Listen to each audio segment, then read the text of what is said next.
X is pure F-Zero. If you boil down F-Zero to just the essentials and wanted the purest distillation of its essence, you would get F-Zero X. GX put its own spin on things. X is F-Zero. Okay, we need to establish something. I'm going to compare this game to GX a lot. I've made 3 videos on GX, it's on the brain. All you need to know about X, independent of GX, is that X is a fantastic game, but not the most visually appealing thing out there. A great pure racing experience if you can get past the N64-ness. It's kind of boring to just talk about X by itself. It's good, what else is there to say? I think it's much more interesting to compare the two. They are more different than expected. Obviously, you'll get the most out of this video if you have played both or at least one, but I still think it should be interesting even if you've never played either. Hopefully. So, F-Zero X. This game was released in 1998, but it never gets brought up when people talk about all the rad games released in 98, which is completely understandable. 98 was insane. X actually had some not super positive reviews at the time. IGN and Electronic Gaming Monthly loved it, but GameSpot did not. They gave it a 7.5 and said it lacks a soul and has overwhelming blandness. They also said the music was cheesy and didn't add to the experience. Sure, okay, whatever, fine. They did say some nice things, but a 7.5, not great. Even in 2007 for the Wii Virtual Console review, GameSpot still hated it and gave it a 6.5. Weird. So, gameplay-wise, it is very good. It is fast. It touched slower compared to GX, but that's like saying Saquon Barkley is slow compared to Chris Johnson. X plays great, it's easy to take this for granted, but it's just so controllable. Drifting in this game feels great and is different than GX. In GX, you use the extremely sensitive L and R buttons to control how you drift in turns. You still use the stick, but the L and R buttons do most of the work. In X, it's combining the fine movements of the control stick with the Z or R button. The Z and R buttons also feel more weighty. You can really slam these buttons for a sharp turn, which feels great. GX is fine control, X is a punch. You can also use a side attack, double tap drift button, for even more options when turning. I also like how the cars interact in this game. This game feels like you are flowing through traffic more and spend more time trying to get around cars. The tracks feel more narrow than in GX, you're a lot more clustered together. The spin attack in this game feels better because you're hitting cars and then sending them flying into other cars like they're bowling pins. Car interaction in general feels better in X. It feels very meaningful when you bump into a car. It can kill all your forward momentum or give you a big boost. I like how CPUs can fly off certain tracks even without your input.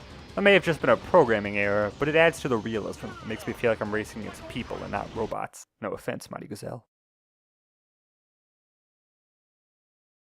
Boost power is the same mechanically, but feels more impactful than GX. It works the same mechanically with not becoming active until lap 2 and also being your health meter. Everything I said in my first GX video about boost power being a Hall of Fame video game mechanic and the flow of the races still applies here, but boosting feels different. In GX it is more of a short-term thing. You are going, then you boost, your speed goes up, then the boost ends and the speed goes back to what it was before you boosted. If you use multiple boosts, it just extends how long the increased speed state lasts, but when the state ends, you still go back to what your speed was before you started boosting. In X, boost feels more meaningful. When the boost ends, you are still going faster than you were before you began the boost. It feels like it permanently affected your speed. In GX, it feels like you quickly go from a boost state to a non-boost state. X is much more gradual, and the transition is a very slow curve that you will probably not see the end of, because it is likely you'll hit a dash plate or boost again before the effects run out.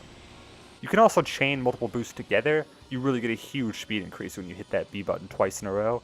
In X, you boost and can ride the momentum and gain a ton of ground because of the boost, but not necessarily while in the boost state. I like it. And you gotta give X credit for introducing the boost mechanic in the first place. I just said the word boost a ton, and I could not stop thinking about this scene from Brooklyn Nine-Nine.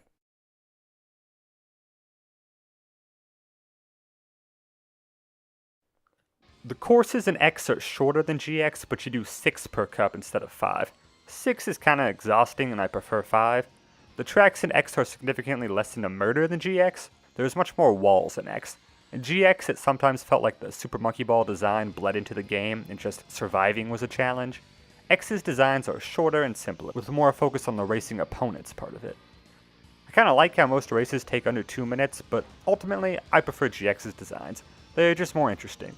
They can be a pain to learn, but once you do, they are so rewarding. That's not to say X has lame designs, Big Hand is a standout, but GX is just so creative.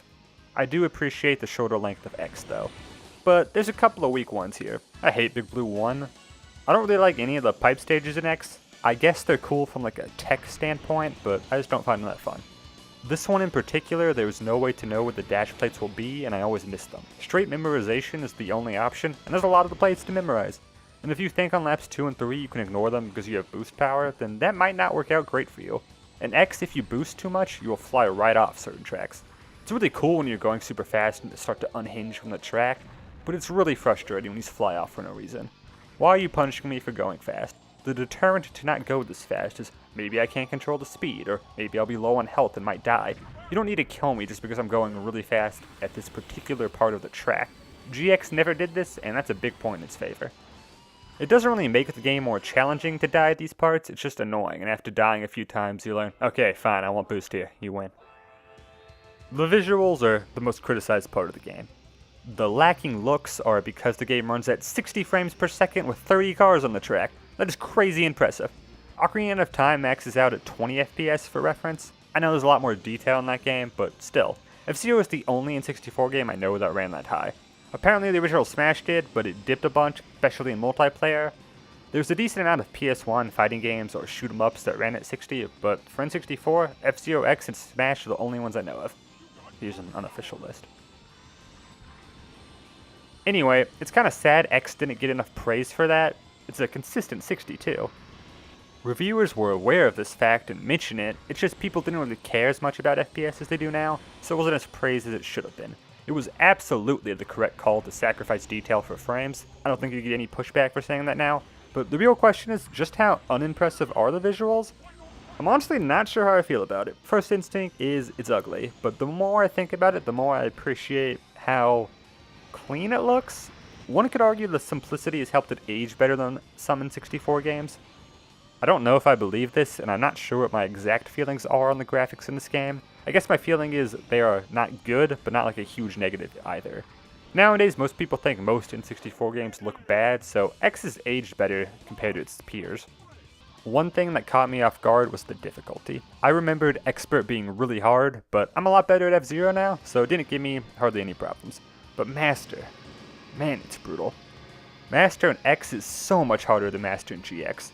It doesn't reach very hard story mode difficulty, but it is rough. One time I made top 5, mostly 5, every race and still lost by over 150 points. In general, the AI places way higher than in GX. Your rival characters will pretty much always finish top 3. In GX, your rivals were not as consistent and they could have a bad race and finish like 15 or so. In GX, making 7th was a solid place for a race, but in X, you were going to lose a ton of ground if you finished 7th. This doesn't apply just to Master. One time I made 1st on 4 races and 3rd and 5th on the other 2. I only won by like 25 points and I won 4 races. This was on Expert and Standard too. All this makes killing your rivals much more important in X. Honestly, I didn't find Master that much fun in X. I kinda felt like the game was cheating. I felt like the other cars were way faster than me, like boosting a ton only reached their normal speed. On the first lap, it's almost impossible to gain ground because they are just so fast. Not a big fan of Master, but Expert was super fun. This game does ease you in a lot better than GX, and is a better F-Zero game to start out with though. The music in X was something I praised a lot in my first GX video. I said it's just stuff I love to race to and they get your heart pumping and feel intense. That is true, but I actually didn't enjoy the soundtrack as much as I expected. Yeah, I was surprised. Some of the songs just sounded too similar to me. I'm not quite sure what the issue was. Maybe it's the mono sound, but I just wasn't feeling it that much. I still like X's soundtrack, and the guitar arranged album is amazing. I don't know, I didn't want to sound negative here. I'm disappointed I didn't love it like I used to. Oh well, maybe it'll come back to me someday, and if it doesn't, at least I had the guitar album, which is still incredible.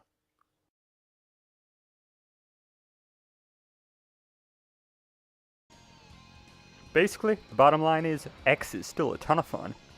There is enough differences in the gameplay compared to GX to prevent GX from being just a straight upgrade with not much reason to go back to X. I believe GX is better, but X is still worth playing. There are reasons why someone would prefer X.